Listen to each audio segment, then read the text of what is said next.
Дорогие мои избиратели, в случае поддержки моей кандидатуры на предварительном голосовании, я в качестве моих приоритетных программных задач и целей вижу, во-первых, сохранение родных языков и культуры всех народов нашей великой страны. Конституция Российской Федерации гарантирует всем ее народам право на сохранение их языков, создание условий для ее изучения и развития. Это особенно касается Дагестана, в котором компактно проживают представители многих народов со своей культурой, традициями, обычаями, со своим языком и литературой.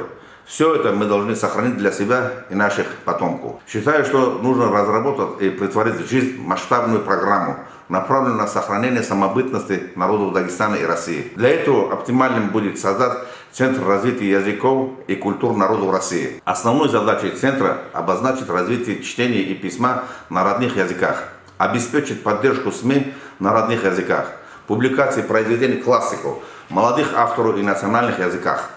Особое значение придать преподаванию родных языков и литературы в школах, начиная введение уроков дагестанской сказки в начальных классах. В средних и старших классах необходимо вести работу по изучению родного языка и культуры.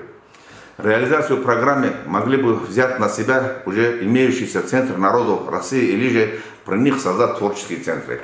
Во-вторых, своей задачей вижу дальнейшее развитие физической культуры и спорта республики. Спорт – неотъемлемая часть жизни человека, один из важных факторов развития здорового общества. Развитие физической культуры и спорта определено нашим президентом Владимиром Владимировичем Путиным, одним из главных приоритетов госполитики. И именно от нас, людей на местах, зависит реализация всех намеченных планов, задач и руководства страны. Наряду с развитием спорта высших достижений важное значение имеет охват широких слоев населения спортом и физической культурой. Для этого необходимо увеличить количество элементарных спортивных площадок, мини-футбольных, баскетбольных и волейбольных полей и воркаут-площадок шаговой доступности для жителей республики. В этом смысле важное значение имеет благотворительность в спорте. Сейчас большое количество бизнесменов, состоятельных людей помогают различным видам спорта, но зачастую это происходит бессистемно, не всегда сбалансировано. Необходимо провести в этом направлении соответствующую работу и создать цельную систему поддержки спортивного меценатства. Я имею опыт такой работы.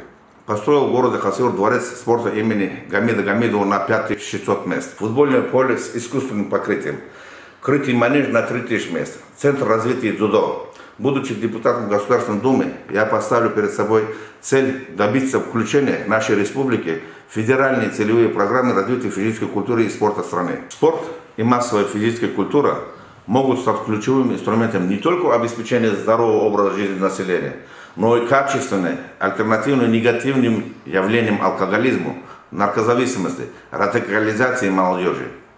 Верю, что совместными усилиями нам всю эту работу удастся провести. Дорогие мои избиратели, сегодня республике нужны новые и сильные кандидаты от партии «Единая Россия». Поддержите меня, и вы не ошибетесь в своем выборе.